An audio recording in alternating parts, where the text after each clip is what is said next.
Hasil survei indikator menunjukkan Joko Widodo akan menang telak dari lawannya Prabowo Subianto dalam pemilihan presiden. Bila head to head, Jokowi akan meraih suara 60,6% dan Prabowo Subianto 29%, sedangkan 10,4% belum menjawab. Survei dilakukan pada 25 hingga 31 Maret 2018 terhadap 1.200 responden yang dipilih dengan metode multi-stage random sampling. Responden dalam survei ini adalah warga negara Indonesia yang telah memiliki hak pilih, yakni minimal usia 17 tahun atau sudah menikah. Dengan margin of error plus minus 2,9% dan tingkat kepercayaan 95%, Jokowi tampak semakin solid dalam segmen potensialnya. Ini ditunjukkan dengan tren positif pada simulasi terbuka dan daftar pilihan yang melibatkan banyak nama calon di dalamnya. Sementara berdasarkan top of mind survei dengan pilihan banyak nama calon, elektabilitas Jokowi tetap berada di urutan teratas, yakni 39,9%.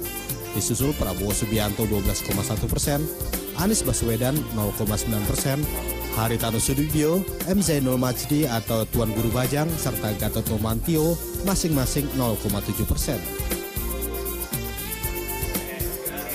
Survei indikator juga menunjukkan elektabilitas calon wakil presiden potensial untuk Jokowi dan Prabowo Subianto.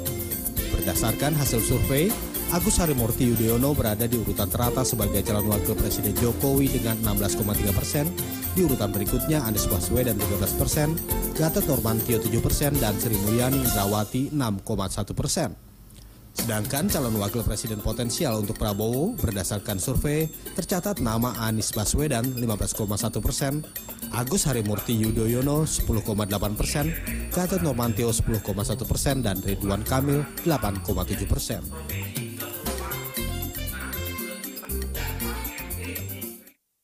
Halo pemirsa, selamat malam. Anda menyaksikan Saling Silang dan malam hari ini kita membahas soal survei terbaru salah satu lembaga survei indikator politik yang memunculkan sejumlah hasil survei. Kita akan membahasnya. Lalu siapa yang mendongkrak, siapa yang terdongkrak, apakah partai politik ataukah justru calon presiden tersebut yang terdongkrak oleh partai politik. Itulah yang kita bahas pada malam hari ini bersama dengan sejumlah narasumber. Ada 2 orang politisi yang sudah hadir, kita harapkan 3. Ada Mas Ferry Juliantono. Mas Ferry, selamat malam. Selamat malam, Mbak. Politisi Partai Gerindra, Waketum Partai Gerindra. Lalu kemudian ada Jansen Sitindaun, begitu Ketua DPP Partai Demokrat. Ya, Mas Jansen, selamat malam. Selamat malam, Mbak Visi. Mas Jansen ya? Iya. Oke, lalu Mas Adam Kamil adalah peneliti lembaga survei indikator politik. Mas Adam, selamat malam. Selamat malam. Iya, saya akan bermulai dari Anda karena yang tadi saya katakan acara ini kita buat untuk kita menelisik hasil survei dari indikator politik, begitu ya. Sebetulnya tidak ada yang baru, tidak ada yang mengagetkan. Survei-surveinya pasti sama, menanyakan siapa lebih kuat mana antara satu dengan yang lain, capres kalau head to head antara Jokowi dan Prabowo. Tolong koreksi kalau saya salah, belum ada nama yang lain begitu, lalu kemudian menempatkan cawapres mana yang lebih kuat begitu. Mari kita bahas soal kita mulai dari elektabilitas ya, atau Anda ingin memulai dari hasil survei dari sejumlah indikator itu, apa yang Anda ingin tonjolkan terlebih dahulu? Baik. Pertama saya melihat bahwa kita survei kan ada beberapa simulasi pilihan calon presiden, kemudian juga ada tingkat dukungan terhadap partai politik, kepuasan terhadap Jokowi sebagai presiden, kemudian sama tingkat keyakinan publik terhadap Jokowi untuk memimpin Indonesia ke depannya lebih baik lagi, seperti itu. Yang pertama yaitu kalau kita lihat secara besar basis 2 tokoh ini, karena memang tampak belum ada dinamika yang serius dari calon-calon alternatif. Nah, basis 2 calon presiden ini antara Pak Jokowi dan Pak Prabowo dalam 6 bulan terakhir itu tidak mengalami perubahan yang signifikan. Basis dukungan. Basis dukungannya. Ya? Berarti pada masanya simulasi sudah masing-masing punya masa yang solid dan fanatik sudah ya? punya masa basis tradisional lah, katakanlah begitu. Iya. Minimal dalam 6 bulan terakhir. Memang ada kecenderungan Pak Prabowo turun, Pak Jokowi meningkat, tapi itu secara statistik tidak signifikan. Tapi disparitasnya semakin jauh ya. Mari kita bicara soal elektabilitas dulu berarti. Elektabilitas itu Jokowi saya sedang versus membicarakan Saya sedang membicarakan elektabilitas melalui yang pertama simulasi head to head dulu.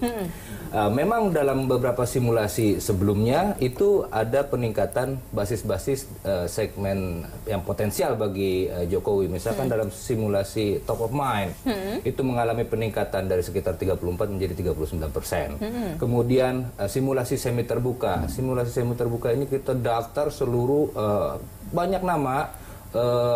Ada mungkin sekitar 40 nama yang kemungkinan bisa potensial untuk maju sebagai calon presiden. Itu juga ada peningkatan gitu. Kemudian ada juga peningkatan dari segi kepuasan kinerja terhadap Jokowi. Itu jadi kan menjadi sumber peningkatan juga. Nah, di lain sisi kemudian karena kepuasan kinerja terhadap Jokowi mengalami peningkatan, ini kemudian meningkatkan juga kredibilitas terhadap PDIP yang merupakan pendukung utama dan kemudian juga itu dianggap PDIP adalah dianggap partai yang paling loyal dalam mendukung program-program kebijakan Presiden Jokowi. Yang paling loyal, justru seperti itu ya. Berarti beberapa partai yang lain malah tidak mendapatkan dampak elektoral seperti itu. Itu nanti kita bahas, kita bicara elektabilitas Jokowi. Kalau tidak salah di survei Anda mengatakan kalau Jokowi versus Prabowo ini 60,6% dan Prabowo 29% begitu. Itu disparitasnya cukup tinggi ya Mas ya. Cukup tinggi. Dan lebih tinggi lagi dibandingkan survei dari survei indikator politik beberapa bulan yang lalu. Seperti yang saya bilang sebelumnya, dalam 6 bulan terakhir ini tidak ada perbedaan signifikan pada simulasi head to head ya. Karena kan memang kalau misalkan kita kasih nama lain bisa jadi basisnya pendukungnya Pak Jokowi ke nama lain, pendukungnya Pak Prabowo juga ke nama lain. Tapi kalau di head to head kan? Kalau di head to head kan dibandingkan 6 bulan yang lalu itu tidak ada perubahan yang signifikan. Berarti gitu. disparitasnya sekitar 30%, ini jumlah yang tinggi Kurang sekali. Seperti itu. Begitu saya tanyakan ke Pak Ferry. Sebelum ke Pak Ferry saya mesti menyapa Pak Melki Lakalena, politisi Partai Golkar. Selamat malam Pak Melki. Iya, selamat bergabung. Tadi sudah mendengarkan ya dari awal begitu. Pak Ferry ini nggak main-main loh ya, disparitasnya sampai 30% begitu. Apa ingin merubah rencana atau bagaimana? Ini silakan mengomentari hasil survei ini. Yang pertama gini, tahun 2014 Pilpres 2014 yang mendukung Pak Prabowo Subianto 47%. Jadi selisihnya kan Pak Prabowo 47, Pak Jokowi berarti 53%. Hasil pemilunya 2014. Jadi saya nggak tahu kenapa kemudian sekarang menjadi 60% versus 29%. Disparitasnya besar sekali. Pertama, kami ingin menyampaikan bahwa sebenarnya sebagai kekuatan di luar pemerintahan, kami sebenarnya diuntungkan dengan situasi di mana sekarang di masyarakat itu harga-harga tinggi.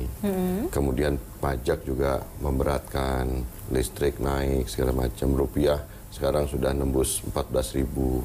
Dan itu dirasakan oleh masyarakat. Sehingga kalau kemudian tadi disampaikan bahwa tingkat kepuasan masyarakat terhadap Pak Jokowi tinggi, saya nggak ngerti bagaimana metode penghitungan multi-stage random samplingnya. Karena kalau itu yang digunakan metode, penggunaan metode random multi-stage random sampling itu kemudian menyembunyikan survei-survei yang sebenarnya bisa lebih segmented. Misalkan ya, contoh bagaimana survei ini bisa dilaksanakan tingkat kepuasan nelayan.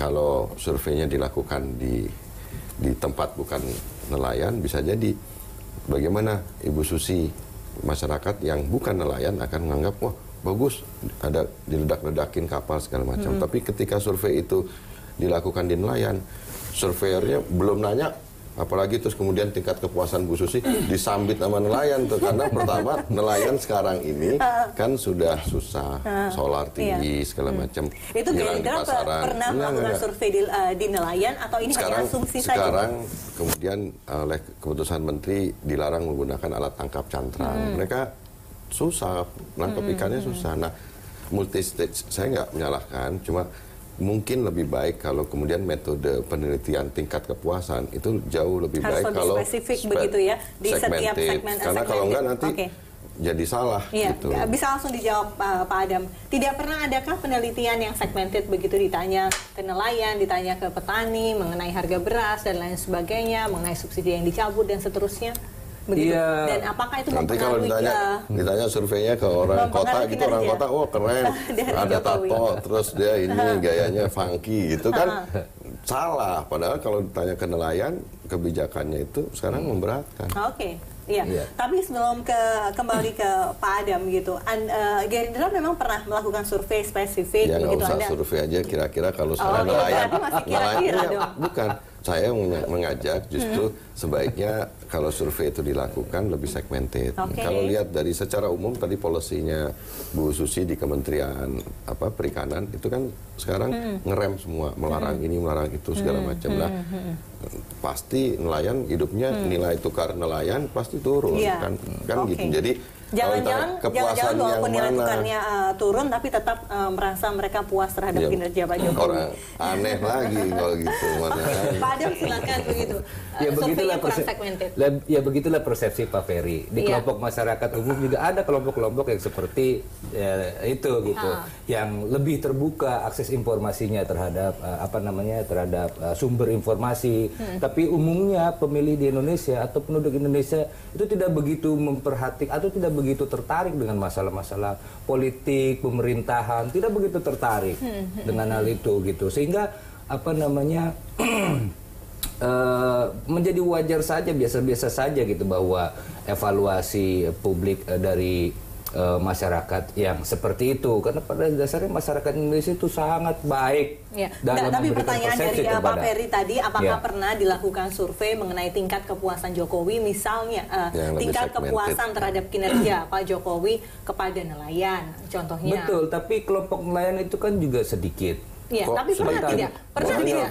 Kelompok nelayan. Pak Ferry, saya juga memperhatikan itu bahwa kelompok petani, nelayan, peternak itu besar saat ini tinggal 20 sekian persen, 29%. Mereka yang hidup di pedesaan jauh lebih banyak. Pedesaan itu secara sosiologis itu belum pernah dilakukan seperti itu. Gitu. Baik, baik. Sebelum saya break silakan Pak Melki. Sebenarnya gini, Mas Adam juga sebenarnya kan juga dalam, kalau yang saya tahu ya dalam teknologi ya, semua kategori namanya masyarakat itu kan pasti ada klaster yang pasti ada. Mungkin ada, saya nggak tahu berapa itu tercakup. Berapa respondennya itu kan pasti ada juga, ada nelayan, ada petani pasti ada. Cuma memang kan tidak spesifik ditanya dalam konteks nelayan. Tapi yang mesti begini Pak Fesi, menurut saya akal sehat politik itu basisnya survei, bukan perasaan. Akal sehat. Jadi kalau kita bicara akal sehat politik itu ya survei. Akal sehat politik katanya survei begitu. Ya kalau jadi tanpa survei itu kita susah menemukan survei terhadap nelayan Pak Ferry. Kalau surveinya kan ya di Pilkada Jakarta survei banyak salahnya juga. Ternyata survei internal kami yang lebih benar. Tapi kan kita nggak mau kemudian menanggapi bahwa kita harus hormati pekerjaan yang sudah dilakukan oleh teman-teman kan. Nah, cuma kita memberikan saran bahwa kalau mengukur tingkat kepuasan sebaiknya lebih segmented. Supaya kan ada cluster analisis seperti itu. Jauh lebih akan menunjukkan tingkat kepuasan yang sebenarnya dibanding kalau kemudian digeneralisir. Apalagi kalau kemudian Gerindra juga mengeluarkan hasil survei internal yang benar itu, supaya bisa dibandingkan. Yang benar itu sebenarnya sekali-sekali kita nih pengen loh diajak sama lembaga survei turun untuk nanya ke responden, ajak Golkar, ajak Demokrat, ajak Gerindra, bareng-bareng kita turun supaya kita bisa lihat metodologinya, prosesnya dan kemudian hasilnya. Iya. Yang pasti senang. Yang pasti begini, bukan kemenangan Gerindra di Pilkada DKI itu juga basisnya survei. Mereka tahu pakai isu apa bisa mengajar Ahok. Maka mereka menang. Bukan karena pengaruh itu, karena mereka tahu di sisi mana Ahok punya kelemahan, itu dia hantam di situ. Tewaslah Ahok. Itu karena survei. Jadi kalau sekarang tidak percaya hasil survei bagaimana? Satu lagi. Jadi kalau sekarang tidak percaya hasil survei bagaimana? Bukan nggak percaya. Saya tadi bukan tidak percaya. Saya men-challenge bahwa sebaiknya untuk masukan itu untuk mengukur tingkat kepuasan tadi. Itu seperti itu. Kalau kemudian soal disparitas tadi, saya cuma bisa menyampaikan bahwa 2014 saja yang mendukung Pak Prabowo itu mungkin banyak yang sudah lari yang mendukung Pak Prabowo begitu. Salah satunya contohnya adalah P3 begitu kan?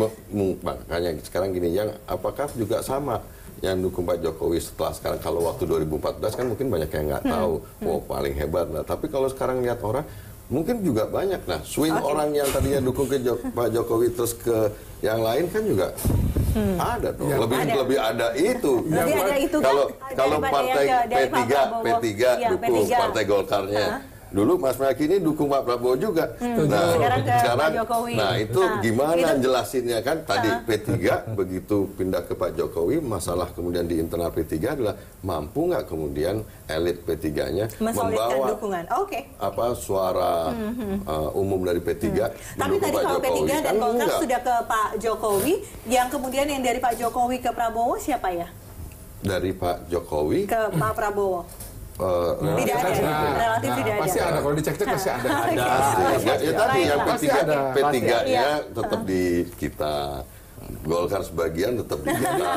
Jadi bukan cuma swing voters, swing supporters pun terjadi. Baik, Demokrat kita akan kembali membahas soal dampak elektoral begitu. Siapa yang diuntungkan ketika partai mana yang diuntungkan ketika satu partai menyatakan dukungannya terhadap Prabowo, satu partai menyatakan dukungannya terhadap Jokowi, begitu. Benarkah yang di sini Golkar dan Demokrat mendapatkan dampak elektoralnya? Jangan-jangan hanya PDIP dan Gerindra saja begitu. Tetaplah bersama kami, Saling Silang akan segera kembali.